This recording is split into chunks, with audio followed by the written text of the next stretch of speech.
Hi everyone, this is Abhinav from PhoneBunch and today we are taking a look at gaming as well as benchmark tests of the Lenovo A7000.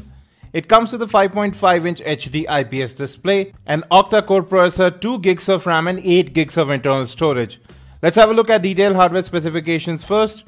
You can see right there MT6752M, octa-core chipset, Android 5.0 Lollipop, 720 by 1280 pixels display, and you have the Mali T760 GPU powering the graphics here. You have 2 gigs of RAM, out of which 1 gig is free right now. You have about 3.89 gigs of internal storage free. You have an 8 megapixel rear camera. You have a 5 megapixel front facing camera. Both are capable of recording 1080p videos. You have a 2900 milliamp hour battery. And you have an accelerometer, proximity sensor, light sensor, magnetic field sensor, and a gyroscope built in there as well. Now let's start with the benchmarks. The first one we ran was AnTuTu. We got a great score of 42696. Now it's the highest score in this price bracket with a huge margin, almost 10,000 over the YU Yureka. Now on Quadrant, the YU Yureka has the Lenovo A7000 beat. The Lenovo A7000 got 14436 while the YU Yureka scored over 18,000. Now we got 63.1 FPS on Nenamark 2. It's a brilliant score, so gaming should be a breeze on this device. Now on Vellum browser test, we got a score of 2788. It's the highest of the bunch. Excellent score over here. On Metal, we got a score of 1038. Again, higher than the rest, but a bit more comparable actually. Now coming to multi-touch capability, it has a 5-point multi-touch display. Now let's start with the gaming review. The first game we are reviewing is Riptide GP2. And here performance is actually pretty smooth. You can see right here the touch response is great.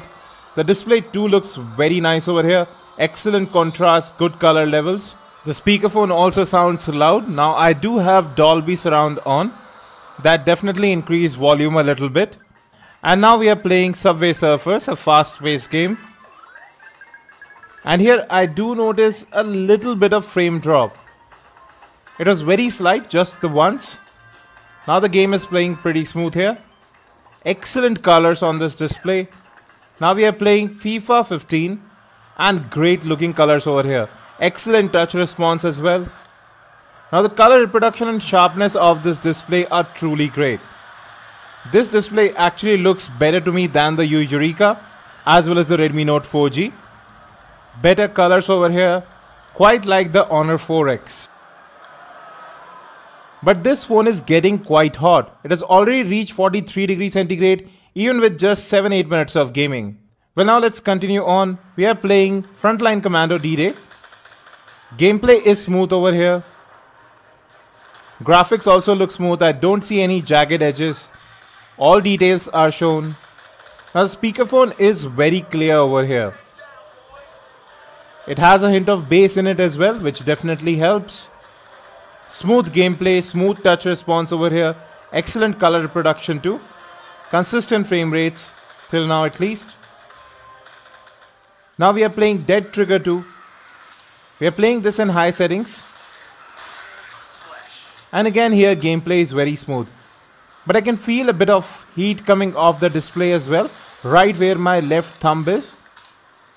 Let's continue and we'll check the temperatures after this game. Overall smooth gameplay till now. But yes, I can feel heat with my left hand, which is right below the camera module and the front display part as well, just there. As well as you can see this portion, it's getting quite hot. And you can see it has reached 46 degrees centigrade with about 15 to 20 minutes of gaming. So that's actually pretty high. So this phone definitely heats up in gaming. It's a given. Now we are playing Real Racing 3. Now apps as well as app data are movable to the external storage. All you need to do is select SD card as the default write disk. Gameplay is smooth over here in Real Racing 3 as well. But I can't get over the fact that this phone is heating up quite a bit much. Now with continuous gaming of more than 10 to 15 minutes, you would notice temperatures rise to more than 47 degrees. After that, the frame rate does become a bit jerky. The CPU and GPU begin to throttle down, and you would see the result in Modern Combat 5. Very jerky frame rates over here. It's definitely lagging quite a bit, especially when you pan across, move around. Temperatures at present are hovering around the 46-degree mark. So gameplay is not smooth in MC5 because possibly the phone is quite hot at the moment. There is a bit of frame drop here as well.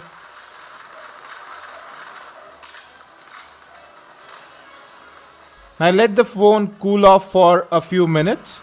Temperatures got down to about 39 degrees and I started playing Need for Speed.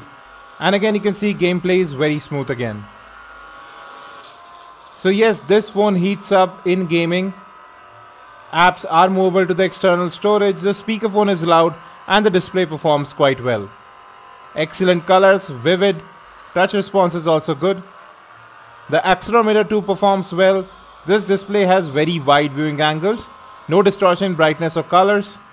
Now we are playing Nova 3 and here too consistent frame rates. So the gameplay is good. This phone can literally play any game that you throw at it, but after a while it begins to get hot. You can feel heat from the front as well as at the back near the camera module. But Nova 3 gameplay is very good. It cools down pretty quickly, but temperatures generally hover around the 40 to 42 degree mark when you are gaming. So if you feel that the phone is getting a bit uncomfortable to hold, you should just let it settle down. And here I do notice frame drop very little right from the start. In general, I didn't notice this heating issue. Well folks, that was our gaming review as well as benchmarks of the Lenovo A7000. Now it impressed us with its benchmarks, some of the highest scores within this price bracket. It has an excellent vibrant display, good touch response, app and app data are movable to the external storage as well. The speakerphone is also loud which helps gaming, but this phone heats up very quickly. Temperatures rise to about 46 to 47 degrees centigrade within a matter of minutes. So if you want to play continuous games for a long duration, this phone might not be the one for you. In general use, it didn't heat up so much, but we'll be taking a deeper look at heating issues in our in-depth full review, so stay tuned. Don't forget to hit that subscribe and like button. Thanks for watching and as always, have a great day.